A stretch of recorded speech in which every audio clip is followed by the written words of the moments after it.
Hey everyone, this is Ramon Vela. I am the host of the Story of a Brand, and I am happy to bring this with you along with Retention Science. Um, Retention Science is the AI-powered marketing platform that helps you connect with your customers. So we really appreciate them helping to host this event.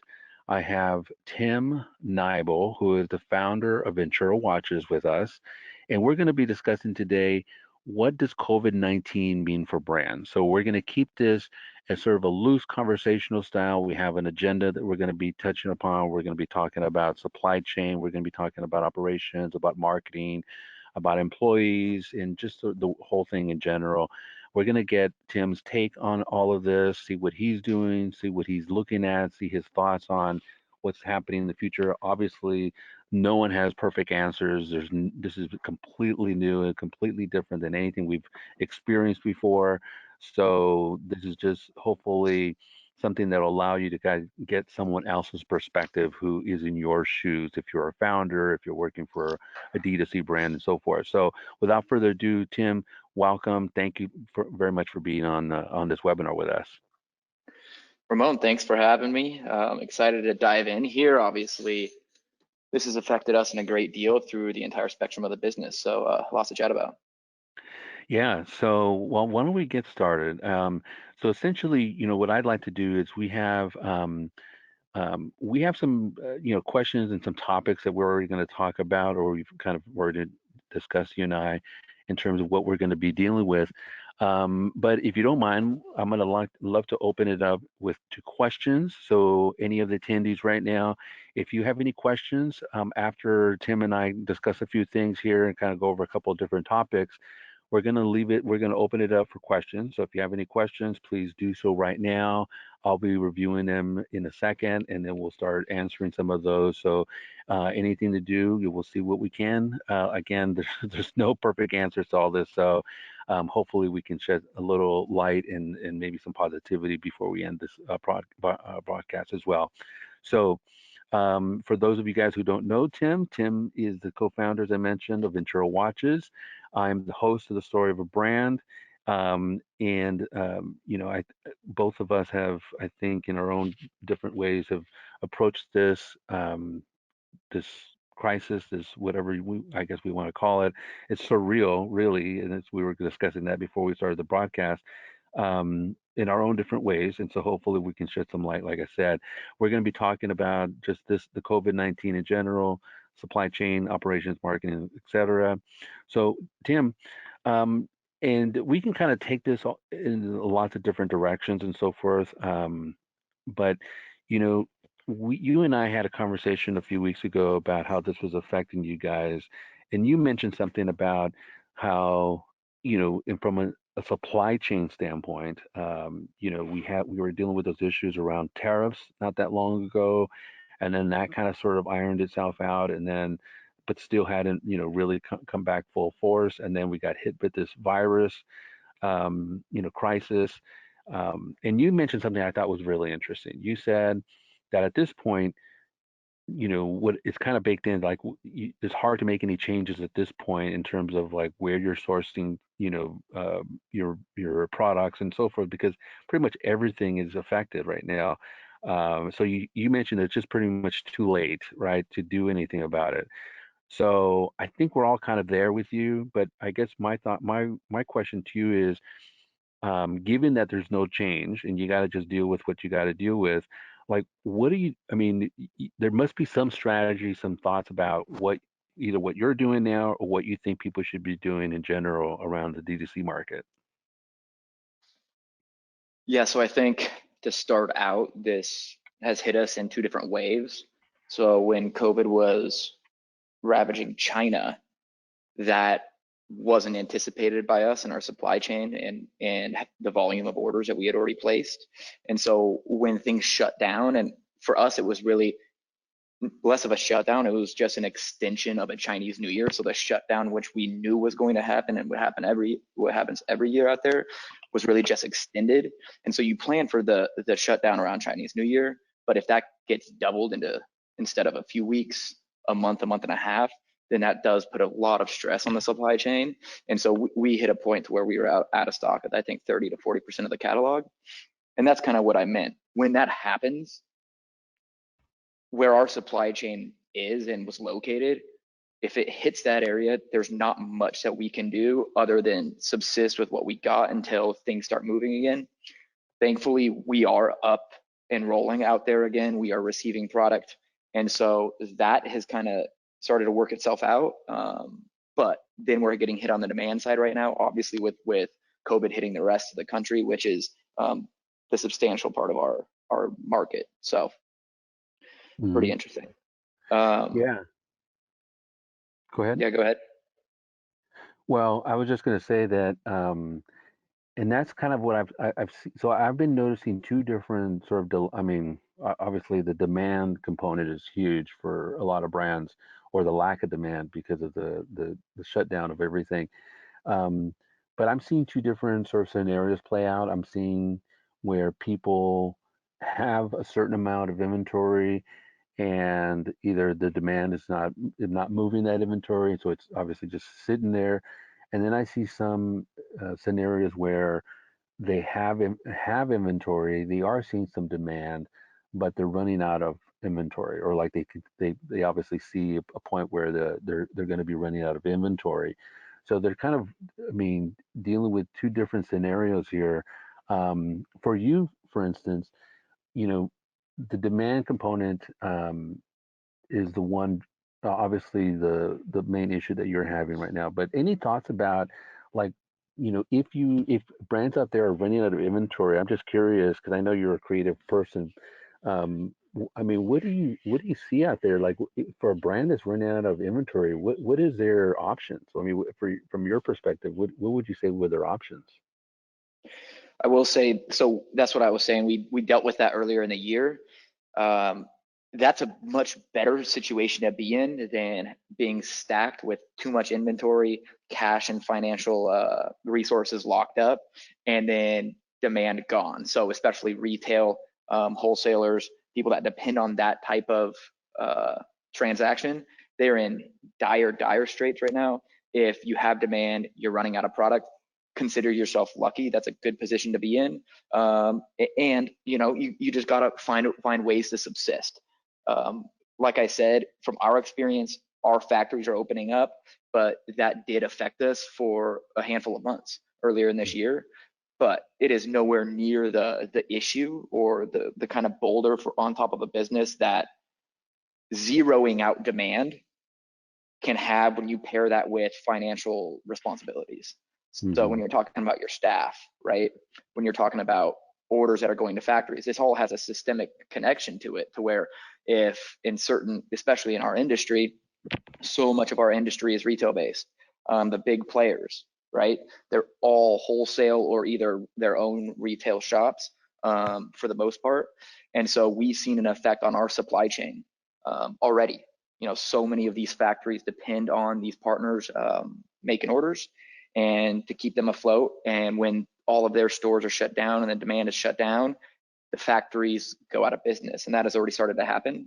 And so it's a really fragile system because it is so connected. And so that's something that we're looking into right now, and making sure that we're getting wider. I think you can, in situations like this, you can see problems as problems, or you can see problems as opportunities and try to see it from a different light. That's kind of how we're coming at it, because you can't expect that your factories are going to be immune to effects from this. No one is going to be immune. So with that said, what are the scenarios where, say, if your top tier factories, or even your second tier factories, what happens if they close? What would you do? Your initial reaction is going to be, we're going to be in huge trouble. Okay, so what do you need to kind of give yourself a backup? And that's kind of what we're doing right now. We're reaching out to more factories, and trying to find plan B, C, D, and E, if certain scenarios come into play. Hmm. So, would you say that right now, you're, I mean, it's kind of like we were talking about before the broadcast. I mean, it's just so surreal, everything that's going on. There's no exact playbook, um, to follow when this kind of steps. But I mean, are you? you mentioned plan A, B, C, D, and E or whatnot, but um, I mean, at this point right now, is it you? It sounds like you're pretty much on like we're working towards just existing, continuing operations as best we can, No, um, definitely not. right? So, no, no, no. So I think there's multiple ways you can look at it, right? And especially if you're a leader in a business, your organization depends on your viewpoint when situations like this arise. Now, if you were going to say go back 3 months, obviously when no one could foresee this, and you want to ask the question, you're like, hey, how could someone be better prepared for this? It's like, well, if the entire world is going to shut down, that's not something that you're going to run your organization on a day-to-day basis and be like, we were prepared for that. There Hmm. just no one was, right? However, when things like this happen, you can find opportunities within a situation like this. And I Hmm. think it goes from both business, the side of things. I think, if you find ways that you can be aggressive, say on the marketing side of things, you're going to be able to reach eyes a lot cheaper than you were a handful of months ago. And Hmm. so that is something to be taken advantage of. This is a time to really make positive strides in your community. I mean, the Hmm. community around your business, so your customers and things like that. Marketing is a lot of, especially being done online, it's a lot of talk. Now is a time where businesses can take action and really caress their stature and their image within their community and really build that bond. And so when things are ramping up again, that connection is even stronger. And obviously, everyone knows it's that connection that is the DNA of a brand and of a business. It's those fans that drive everything forward. And so now is a time to really work on that, and take action and not just say, it's not just like talk. I think on the other side of things, especially, I don't know who would be listening, but within our space, D2C, e-commerce, it's still relatively a new wave. Most people will be like, oh, it's not that new. However, whenever you're talking to financial institutions or investors or anything like that, the big question is always going to be, is this proven? What happens if something happens? I think this is a time where if you can not only exist and subsist, but you can excel even by small growth points, you're substantially building a foundation within your business that eliminates that question in the future. What if the worst happens? Well, the worst did happen and we excelled. That's a Hmm. huge opportunity that had never been presented to brands in our arena, up until this point. Hmm. Hmm. So, and I agree with you. I mean, I think this is an opportunity to, or a time to be able to find opportunities. And if you can make it through this, you're going to make it through anything. I will say that in the past, when things have gone wrong, like I've been through a couple of recessions, and I've had a business uh, that had trouble in the last recession, essentially. But what I noticed is that with every crisis, with every problem, whether it's recession or depression or whatever you want to call it, the uptick is always, pardon me, the uptick or the upswing comes in quickly, comes in, almost without without it just kind of happens, and you can either be prepared for it or not prepared for it. My mistake, I'll be candid, is in that when I had my agency in the last recession, the last big one, I did not take advantage of it. I did not. I was, I think, to be candid, I was too down. I mean, I'd lost so much, and in doing these type of shows and doing these type of webinars, I'm hoping that we can convey that, like, don't just sit around there, look, like you're saying, look for opportunities, because the upswings can happen very quickly. And if you can, prepare for those while you're obviously, running your business, I think you're going to be much better off in the beginning. Unfortunately, we don't have a playbook with this. We don't know when that kind of, like, when things will get better. We can hope, we can sort of plan for it a little bit, but it's just very difficult to do that. Um, so I'd love to start talking a little bit about marketing, because one of the things that I really loved about the episode that we did for the story of brand with you is you really had this really great sort of viewpoint, and then just sort of like engine with communicating with people and building direct relationships, and really focus on that. And I think those are the type of things that have really or are, but ways that help you in these times when you have a relationship with people, you built a community, you built, a bond, a connection. Those things help you through these times. So I'd love to kind of talk a little bit more about that in terms of, what are ways for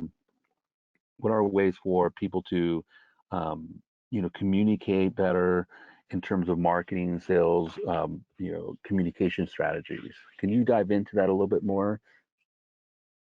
For sure. I think that's one part of the opportunity. I can almost talk about it in kind of the full fundamentals of the business. It, Sure. going into something like this, right, this is a real test to where if the fundamentals of your business aren't in order, it's going to be a huge, huge shock to the system. And that's an understatement, right? Cash is always king. You have to have cash backpiles for when something like this happens. And if you don't, you're going to be in hot water. Okay.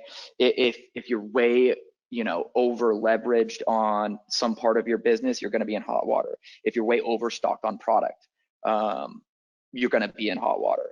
If you're only relying on 1 to 2 suppliers, you're probably going to be in trouble if something like this happens to them. So making sure that you're running your business in a balanced effort, or in a balanced manner, gives you an opportunity to be aggressive when times like this happen. So getting back to that, so when times like this happen, I think looking from just the funnel of our business, on the supplier side of things, what can we do? We can try to negotiate better rates for us, because if we're still willing to order because we have cash, we should be able to get really good aggressive rates from our suppliers, because most of their clients are pulling orders. Then going to the customer facing side of the business, on the marketing side, before and I'm talking like direct marketing and things like that, not just like brand marketing within our customer and own channels. Hmm. So when it comes to whether you're working with influencers or whether you're working with certain platforms or whatnot, again, they're going to be hurting as well, right? A lot of their customers are going to be pulling out what they were worth 3 months ago, what their rates were. That's not the case now, right? The value just isn't there. And they're going to need business as well. And so that's an opportunity to negotiate on that part of things, to get creative with your offers, and understanding that they're going to need businesses like you that have the ability to spend, but it's a huge opportunity because you don't need to spend nearly at the levels that you were spending at. But the eyeballs should still be there because a lot of people have time right now. Hmm. And so there's definitely, at least in our experience, a huge opportunity on that side of things. And then with the brand is a big thing that you could really bring to life right now. And I think that's a special time. You have so many people's attention. There's so many eyes online right now. And so the words that you're expressing through your own channels, through social media, through email, can have such an effect. Programs that you can employ to really connect with your audience can have such an effect. And I mean, for us, we're running a 5K challenge. So $5,000 for our next sponsor, someone who has a great story that we want to kind of bring onto the brand, and help push them along and support them and sponsor them. We brought that front and center in our messaging, because that's an upbeat and positive message that people can really use right now. It was still an upbeat and positive message when we launched before all of this happened. However, we have a lot more ears and a lot more attention right now. And so we're really, really focusing on messages like that. So, this is also a time we did a huge giveaway to heroes on the front line. So we allowed people to select heroes that they know within their community that are making a difference. And we just started donating watches. The first go around, we donated $10,000 worth of watches. And that was a huge hit. The messages that you get back from the people that just got free product, and thank you notes from people that were put them into the competition, were just outstanding. And then you can syndicate those messages to your audience, and you can really build momentum within the community. Now, tons of people on our team are coming up with new ideas of what we can do within our own community here in San Diego to help out, as well as getting a lot of suggestions just from our community through social and email. And so there's a lot of momentum that you can do there, right? In business, we always talk about the importance of having a community. That is what times like this is what having that community is all about. You can step up as a business, right? Put your money where your mouth is. Really try to make a difference outside of just trying to sell product, and that will have a huge effect in the long run of your long term of your business. So that's kind of where our mindset is with trying to take advantage of opportunities here. Well, I appreciate that. I love that. Um, and that's why and I agree with you. That's what I mentioned before is that, I think the the building a community was just so important, right? Not just a transaction, but building a relationship or direct relationship with the folks really kind of helps now at this time in terms of, kind of looking to them also now for support. One question Well, I that's the got, cool part of having a business, right? yeah, That you ultimately, at least for us, you want to get to a place to where when things happen like this, you can make a difference. You can be a light. You can be here to spread positive messages. You can donate. There's lots of things that you can do, and that's the cool thing about running a company. yeah, and well, and unfortunately, not everyone kind of had that perspective, and I think that's kind of the contrast, right? Where if you were fairly one-sided, transactional, um, and you didn't take time to kind of build that direct relationship with people, then you're going to find times like these a little bit more difficult, obviously, or much more difficult. But that's what I loved about when I interviewed you. You guys had such a positive attitude. Your message just overall in terms of your website is just so strong and so like empowering. You're looking for those folks who are or attracting those folks who have that same positive attitude and really want to kind of take their life into their own hands and build their opportunities and strive for those. So I think you're right. I mean, it almost sounds like what you're saying, like in terms of like what you do and what maybe brands similar to you, is really double down on that positive message or that messaging that you were already building with your community, right?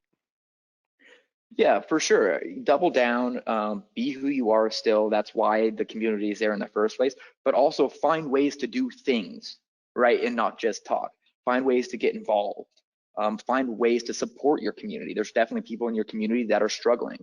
There's definitely people in your community that are on the front lines. So as a business with more resources than people individually, what can you do to make a difference there? What can you do to to be that positive voice? What can you do to support people during this time? Yeah. So one of the one of the questions I got in regards to this webinar was there are people out there who feel like they feel uncomfortable selling at this time, right? I can understand that perspective from a certain side of things, but what do you say to those people who feel like, maybe they shouldn't be sending out emails, maybe they shouldn't be sending out, maybe they shouldn't be selling? Um, you know, uh, I almost kind of feel like that is that. While I kind of understand that, I think that's like that might not be the best thing for your business as an understatement. What do you think? And what would you tell people like that who feel that way? Well, I mean, there's definitely you got to walk a fine line with trying to come off as taking advantage of a crisis to make money, right? That's something that you always got to be conscious about within a business. How and you are positioning things. I'd say more importantly, what is your motivation? But when it comes down to it, to be honest, it's businesses have to sell to survive. Businesses have to survive to employ. People need to be employed to survive. And so that's inherently what it comes down to, right? I personally am trying to buy things and support the companies that I like already because I know these are tough times. And right, this is an interconnected web. It's not the companies that are some, you know, head of the evil beast. They're the ones that employ everyone. Everyone is going through a tough time. And so supporting not only people, but supporting companies during this time is crucial and essential. Hmm. Hmm. One question I got, there's a couple. One question that I have from one of the audience members is about pivoting. Um, are you planning on doing any pivots? Is there anything? Um, beyond your messaging that there are specific question was how have you pivoted your messaging over the past few weeks? We've kind of talked a little bit about that in what you just mentioned, but is there anything you would add to that, or is there beyond the empowering message, is there anything else that you're thinking of in terms of your messaging? So with our messaging, right, headstrong, live your legacy, always continue pushing forward. We've really doubled down on that right now because I think it's that's a positive vibe that needs to be out there more in the world right now, and it's very conducive to these moments. I do love companies that have actually pivoted their supply chains, people that are in textiles, providing masks and things like that. We are not in any type of game like that. None of our factory, we don't do any type of textiles. But I think now, if it makes sense for you, there's definitely ways to pivot. I would be very careful on your messaging though, to pivoting when it comes out to when it could come off as trying to take advantage of a crisis like this. Now that this is happening, this is how, this is why you should buy from us. So just be careful along those lines. But yeah. And another question is, given that you have to look at your business and you have to make hard decisions about, you talked about maybe talking to suppliers, trying to get new terms, try to maybe get new pricing on things, whether it's an influencer or marketing company, agency, whatever. Um, you know, you don't have to go into detail, obviously, but um, how did you approach from an operational and just overall budget standpoint for your business? How did you approach, like, what areas were you going to cut or spend less on? Was there any type of formula, any type of thought process around that? Well, programmatic is very straightforward, right? You can totally control your ROI on a daily basis, and so if you're on top of your books and know what your marketing spend needs to be to land in the green for your business, that's very easy to control. I think on the cash outlays, on the larger marketing spends that are pay to play situations, um, we pulled out of almost all of them because, like I said, the agreed upon rate was agreed upon in a totally different environment that was conducive to a totally different price. And so we need to renegotiate all of this. Um, that works with some, others it doesn't work, but I assume that it will be a much more popular message as the weeks go on. Yeah, no, I agree. All right. Well, and in terms of uh, any of the sales strategies that when last time we talked about, you said you were stepping up sales in some other areas, or um, i- in terms of different strategies. Obviously, online is the best thing, but are you looking at now other avenues, given that, like, the cost is less, in terms of advertising, digital advertising in some areas that were more expensive in the past? Are there any new areas that you're looking at that you didn't really approach before, maybe because of cost factors that are now much more attractive that that you weren't using before? Not necessarily for us. I think that's something that we'll definitely have our eye on here in the next handful of weeks, for sure. Like I said, you're always going to be looking for that new opportunity. But I mean, for us and our channels, we're pretty wide within our marketing set, and so the only thing that we have on our radar is TV. But we haven't jumped into that in like the last few weeks, but it's something that we'll have on our radar, and I think everyone should have everything on their radar when it comes to understanding that costs are lower now. And if this stays the course for at least another few months, that will continue to be even more so. The longer this goes, the more strain it's going to put on companies, and for companies that can take advantage of that, opportunities will present themselves. Hmm.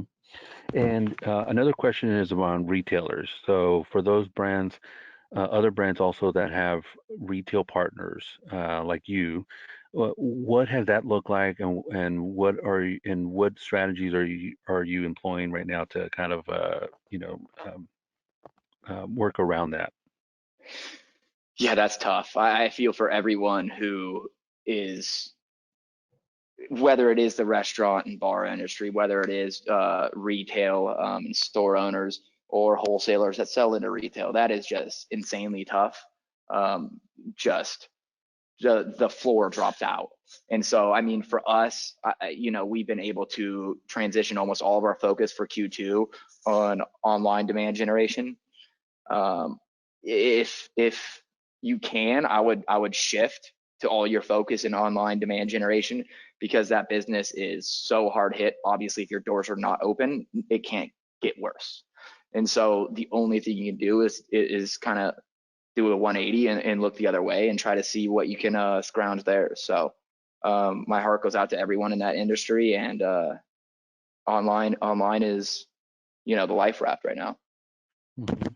Another question is around shipping and delivery. So, what are you doing if you have product, if you're able to make sales, but you're running into shipping and delivery issues? Have you guys dealt with that? If that has become an issue for you guys?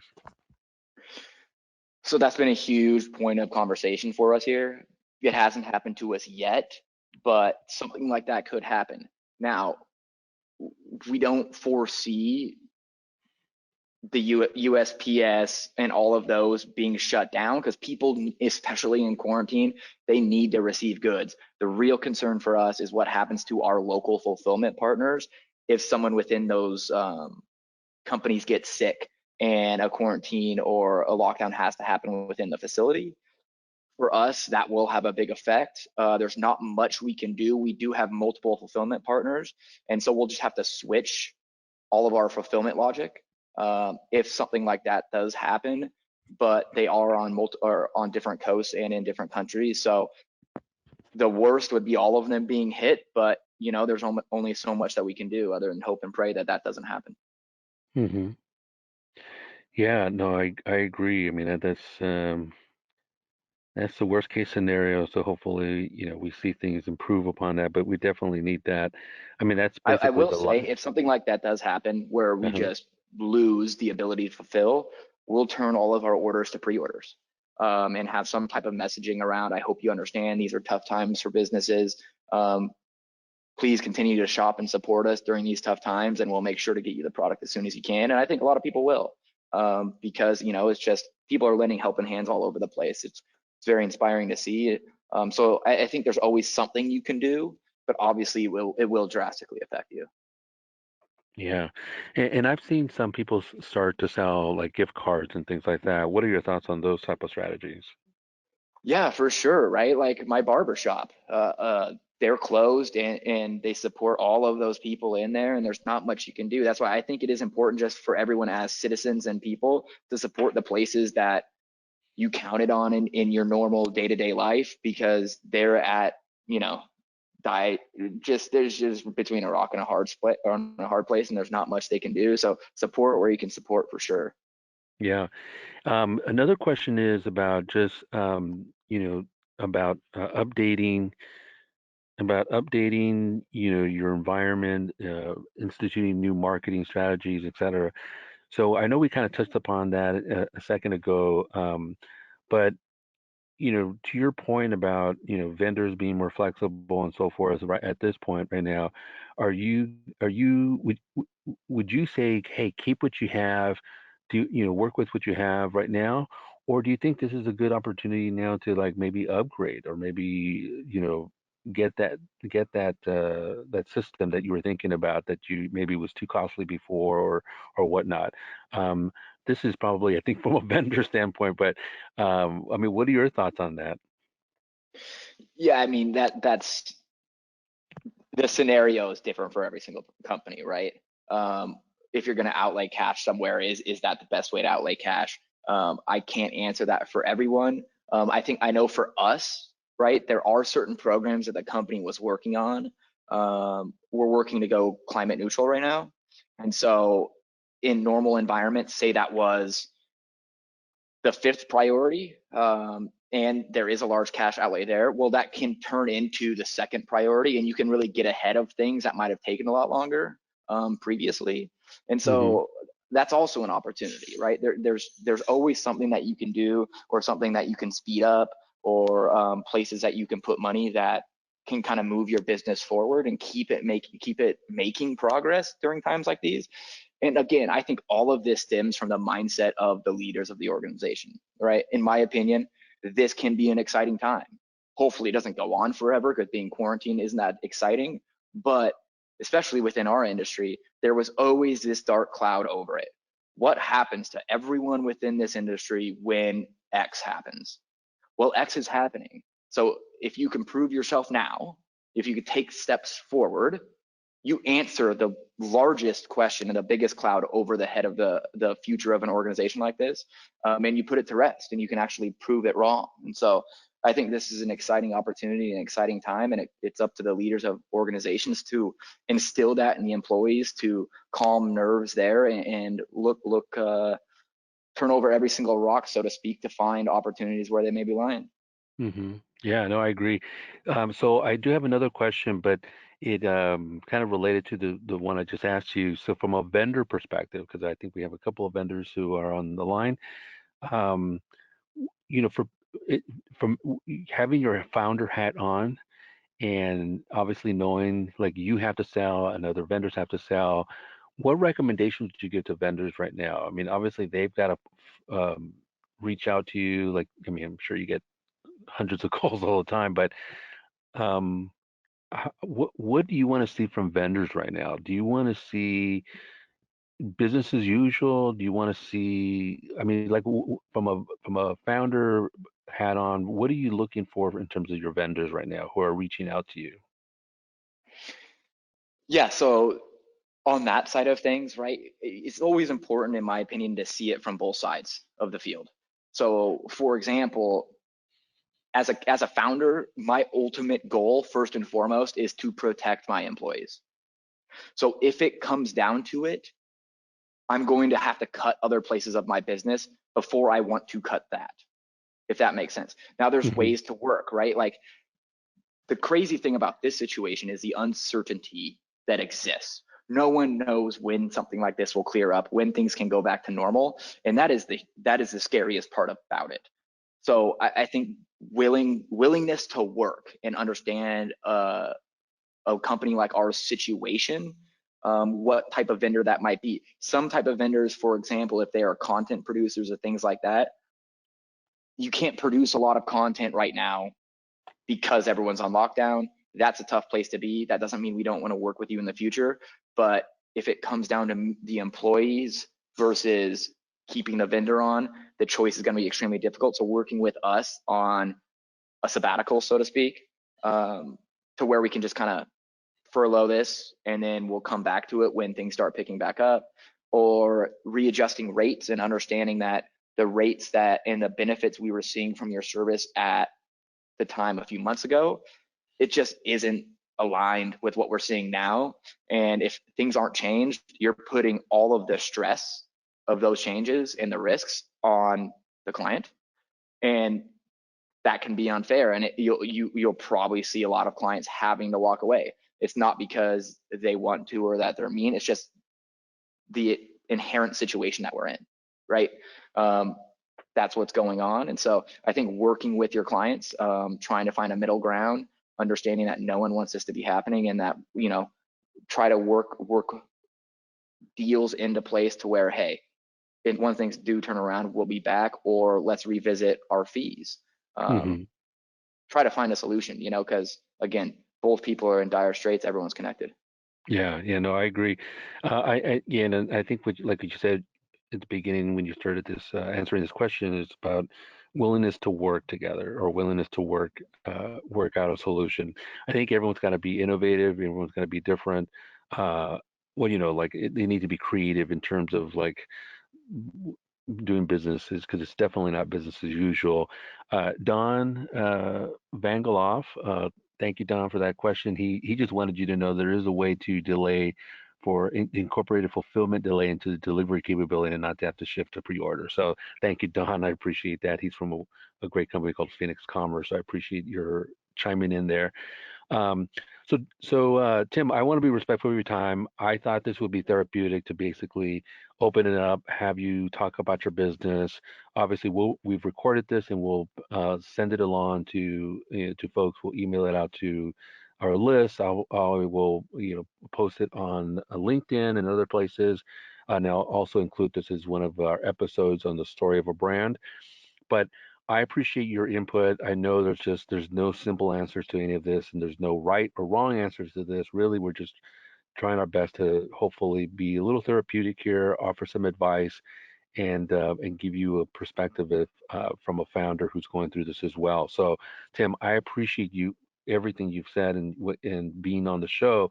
Before I let you go and before we end this, is there anything that you want to mention? Anything you want to talk about? Anything you want to leave us with? Um, yeah, I would just say, hey, lend a helping hand during these times. There is definitely going to be light at the end of the tunnel. Now is not a time to relax. Now is a time to take advantage of things and find opportunities where there are. Instill confidence in your teams, and work with clients. Right. This is a time where we need to come together. On a Vincero note, the $5,000 sponsorship challenge is coming to an end in a week. So if anyone knows anyone or anyone in your networks that is living an inspiring story, is going after a really insane goal, please make sure that they check out the $5,000 Chase Your Legacy Challenge, and submit a video. We'd love to hear their story. Great. Well, I appreciate that. And for everyone, please visit Tim's business. We all, we appreciate his being on the show and chiming in here and giving his opinion and his thoughts on what's happening right now with the coronavirus and how it's impacting D2C brands. So please visit his website at venturowatches.com. Did I get that right, Tim? That is correct. Great. And I also want to thank um, the sponsor of this webinar, Retention Science. Just so in case you guys don't know who Retention Science is, they're an AI-powered marketing platform that helps you connect with your customers. They're delivering the right message at the right time, every time, and they work with lots of different brands, both large and small. And just on a personal note, they're just great people. I have enjoyed working with them and having them sponsor my show. So I do truly appreciate them doing this. So, Tim, thank you so much again, everyone. Um, feel free to send me any questions at ramon@commercefocus.com. You can also send messages, I believe. If you've registered for this, you can send them to Retention Science. If you have anything like that, I'm happy to pass this on. If anyone sends any messages after the fact, is it okay to forward them to you? Oh, for sure, for sure. I got time now more than ever. Okay, well, I appreciate that. So, if you do have any questions that you didn't ask and you want to make sure that Tim gets them, send them to me and or send them to Retention Science. We'll make sure to forward them along to Tim. So, everyone, thank you so much. We're gonna send out this recording shortly and make sure that hopefully you've got some insights on this. And thank you, Tim, for being on the show. I really appreciate your thoughts and your input. Ramon, thanks for having me. Happy to do it. Stay safe. Be well. Yeah, thank you. And everyone, the same. Stay safe, stay sane. We're going to get through this. And again, if you have questions, please send them forward to us. Have a wonderful day, everyone. And again, stay safe and stay sane. Thank you. All right, guys. Cheers.